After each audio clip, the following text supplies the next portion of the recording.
Good morning. Today we are going to listen to a story called Radiant Child, and it is the story of a young artist named Jean-Michel Basquiat, and it's written by Javaka Steptel.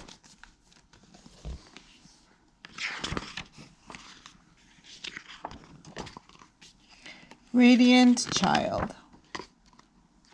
Somewhere in Brooklyn, between hearts that thump, double Dutch and hopscotch, and salty mouths that slurp sweet ice, a little boy dreams of becoming a famous artist. In his house, you can tell a serious artist dwells, as he sits at a table with pencils scattered everywhere.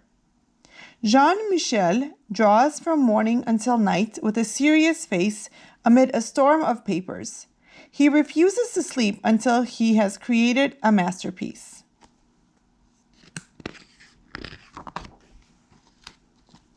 At night, images enchant Jean-Michel's mind, and he wakes from his dreams to add one more line.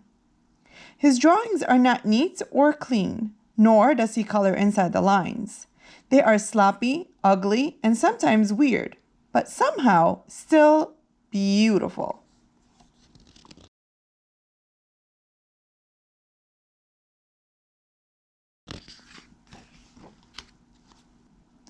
His art comes from his mother, Matilde, a Puerto Rican woman who designs and sews, cooks and cleans, and makes the house look like a stylish magazine. But most important, she lies on the floor and draws with Jean-Michel on his father's old work papers. From her, he learns that art is not only in the poetry books she reads to him or in the theaters and museums they visit. Art is the street games of little children, in our style and the words that we speak. It is how the messy patchwork of the city creates new meaning for ordinary things. While visiting the museum, they look at his favorite works of art. Reading the story behind each artist, reading the story behind each works. This is how Jean-Michel learns what it means to become a famous artist.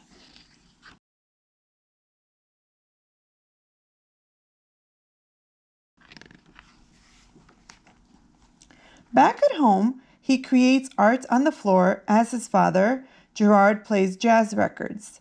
Mama Matilda cooks arroz con pollo and calls Jean-Michel mi amor. The energy and life of the city can be felt in each line of his drawings. As time goes by, Jean-Michel learns that art has a healing power. After a car accident, he is scared and confused. Matilde gives him a book to calm his nerves, his fears. It is filled with pictures of bones, skulls, and other body parts. Jean-Michel draws from it until he knows it all by heart. He is no longer afraid.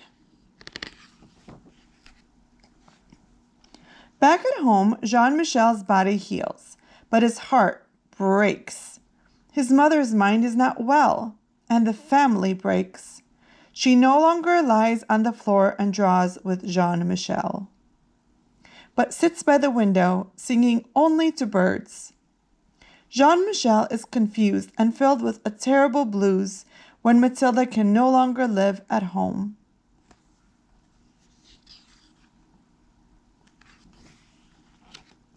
He tries drawing the terrible out of his blues, but things are not the same. As Jean-Michel grows older, he visits his mother when he can, always bringing his artwork to show, telling her that one day it will be in a museum. When I am a famous artist.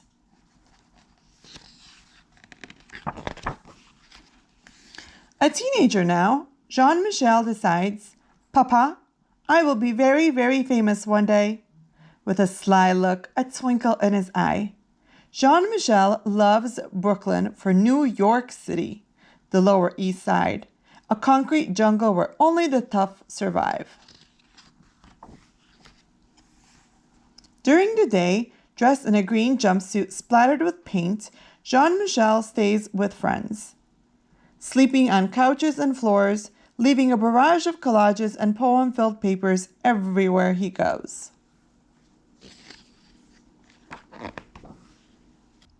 At night, Jean-Michel spray paints the walls downtown with poems and drawings that catch the eye of artists, gallery goers, and passerby. Under his art, he signs the name Samu instead of Jean-Michel. Everybody wants to know, who is Samu? Samu moves from street corners to art gallery walls with powerful color compositions and line, collaging and painting on anything he can find. His art is still not neat or clean, and definitely not inside the lines, but somehow still beautiful. With his magical charm, Jean-Michel draws a crowd, but when it is time to work, he prefers to be alone with the radio and TV on full blast. Now, in expensive suits splattered with paint, he flips through stacks of magazines and open books, and paints into the night and sometimes for days at a time while sounds and images jump into his head. Jean-Michel, an artist among artists, never doubts one line, creating from a soundtrack that is all his own. People describe him as radiant, wild, a genius child, but in his heart he is king, so he draws crowns for himself and others he admires.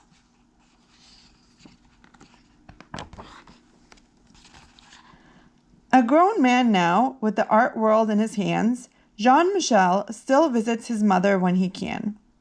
And at his most important shows, above all the critics, fans, and artists he admires, the place of honor is his mother's, a queen on a throne.